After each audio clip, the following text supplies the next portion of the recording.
because you're all into sustainability. How'd you get into that topic? Well, actually through my daughter. How about we should do a little rapping about a hot topic. Am I a rapper? No. I mean, you are right now with that jacket on you. Well, Oliver, you're in the sustainability green jacket. Yeah. How do you feel? Actually, it feels pretty good. I mean, I'm not sure it's a jacket I would wear every day, but yeah, it looks pretty cool. Like I said, we call this sustainability green, and I thought you'd have an interest in this particular outfit because you're all into sustainability. How'd you get into that topic? Well, actually through my daughter, because several years ago, she in summer we were on a vacation, and she showed me some movies, these documentaries about actually not eating meat is good for your health, long term. Yeah. And of course sustainability as well, and animals, all the thing. And then I said, okay, you know what? She was vegan at the time. I'll go vegan for the next 3 weeks if you do half an hour of sports every day, because she wasn't doing any sports at the time. That's a good deal. And she stopped after 2 days, and I continued. You were the sucker. So I was vegan, and then I went vegetarian, then I went pescatarian, and I guess once in a while I'll eat some chicken now. But this is like 6 years ago, something like that. Isn't it funny how we can actually learn from our children sometimes? Oh, absolutely. And it's nice to know that, because we're in this industry which sometimes feels a little top-heavy with knowledge.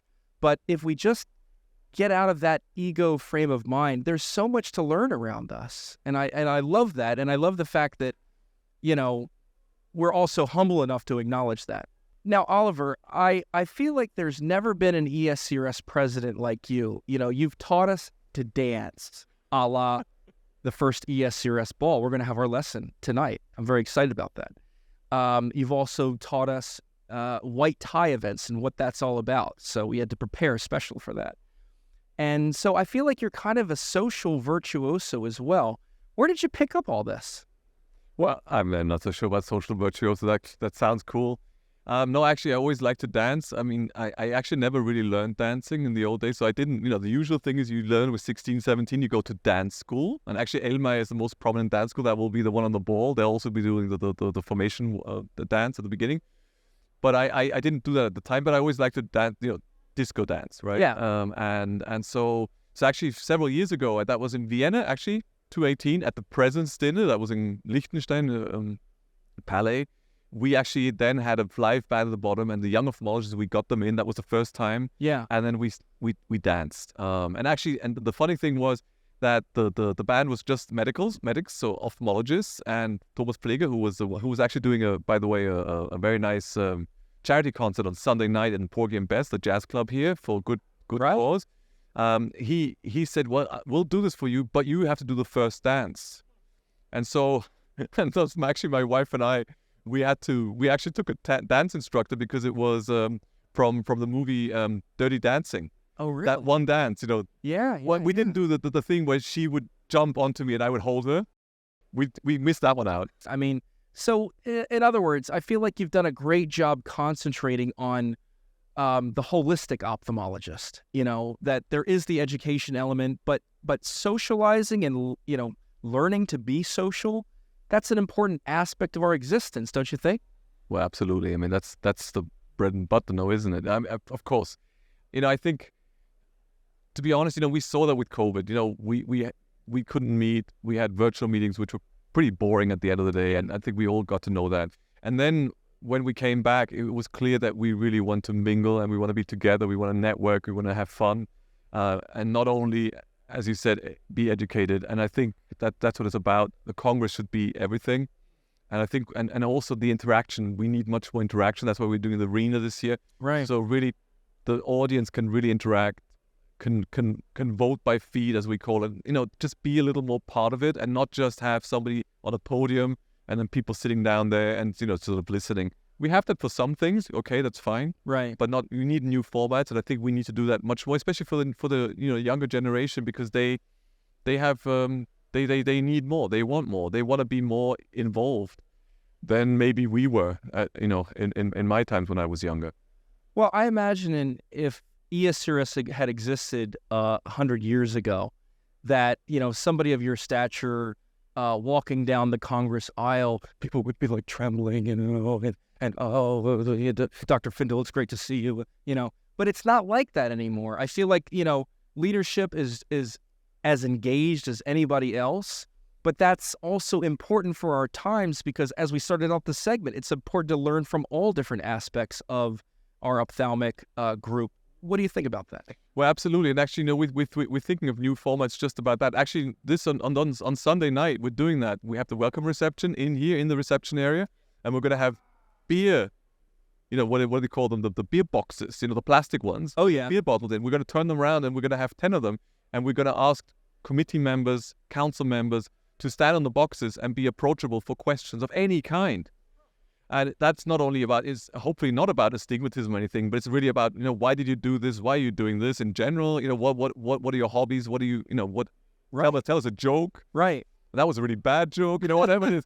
So I think really, interacting and being just part of everything, of that whole community is what I think it's about. So we're trying that, small steps, but I think we're getting there. And I think what we want to do in the future, and I think, for Filomena, who's going to take over, she also has that sort of approach that we have much more of a networking event. So not only courses and sessions, but also actual sessions which are for networking industry with doctors, but just, also more informal, but give them a real platform for it. So I think we have to go that direction, or I believe that's the direction we should be going. Not only, but also. What are some of the other major goals of the ESCRS, let's say, over the next 5 years? Well, I think, we really want to move forward in education, having a nice platform for education where people, sort of Netflix style can go in and really get all the content we have and more content in a very nice sort of delivered in a nice way. I think that's something we need to do. For in general, but especially for the younger generation. Concerning research, obviously I think digital research will be important. Registry is becoming more important, that we have big data. It's difficult in Europe because different languages, different cultures, different EMRs, very many different EMRs, so that's going to be much more complicated than the US. But I think that's the way we also need to approach it. We're working on that. And then from the Congress, as I said, new formats, getting people more involved, I think is something, and then the sort of more of this networking idea. We're also working on a leadership program where we want to have a mentorship program coupled to it. So this leadership program and the Filomena's really on board for that. And I think she's really going to push it much more than I did to really try to get especially many women into these programs, to really develop them so that they can be the ESCRS, a strong part of the ESCRS future. I think in general, we need to get much more younger people into our committees, which we have done in the last few years. And so I think we're on the right path. But, we have to do it. And we have to get old guys like me off the stage. That's the point. Who wants to see this old guy? No hair? That's why you're putting the jacket on, give a young vibe, but okay. Kind of trying pretty. So you think I should go on stage with this one? I would do it for sure, but don't take my advice. Never take my advice. Yeah. So I think this is really, things are happening. Yeah. And exactly. We have to. It feels like it's happening. Yeah, it's happening. We're grooving, huh? Yeah, we are. Okay, next time it's gonna be a song, I guess. You want to sing a song now? What do we want to sing about? How about we should do a little rapping about a hot topic. Am I a rapper? No. I mean, you are right now. With that jacket on, you are. All right, so now I'm a rapper. So what are we rapping about? What's the hot topic here that you've come across? I mean, is it AI or something else? Nah, I mean, AI is going to be with us for many years. Is it hot? Yeah, it's probably hot. But what's the hot? I think, So wait. I'm going to start it then. Okay. I'm going to start a rap. You ready? A. I. Why? I don't know. Me neither. Why don't I buy you a beer? Oh, is it sustainable? It's in a glass jar. Ooh, not a plastic straw. Ooh, beer in a straw? Hey, we invented something right there too. So that's what we're all about. But it had nothing to do with ophthalmology. It doesn't have to go there always, okay. Right? It can take us. If you say so. No, it doesn't have to. Well, funny story. When I went to an APA CRS in Hangzhou back in 2017, the last day of the meeting, I went out to the local park. and I was dressed in something way wilder at the time, and I did look like a rapper. So I decided to film myself rapping something about the posterior segment. And the rap, I only remember like the initial lines or whatever, but it went something like this. Hey, I'm the eyeballer, the shot caller, posterior segment, you know you want it. Then it went on to something else. But it was a lot of fun, and I feel like, you know, there's just so much more room to explain eye care in creative manners that would connect with new generations, you know? So you're suggesting that we should be actually just wrapping around? I mean, yes, actually. I mean, I had this idea one time that, you know, if Bono has glaucoma, right? Okay. And if Bono were to sing a song about glaucoma, do you know how much awareness that would create? That's true. Worldwide? That's true. So, you know, just a little bit of something, a little twist, and then suddenly people learn more about. Have you suggested it to him? I thought about it, but I don't have a connection. Which is an email. It's probably an email. It's an email that I need.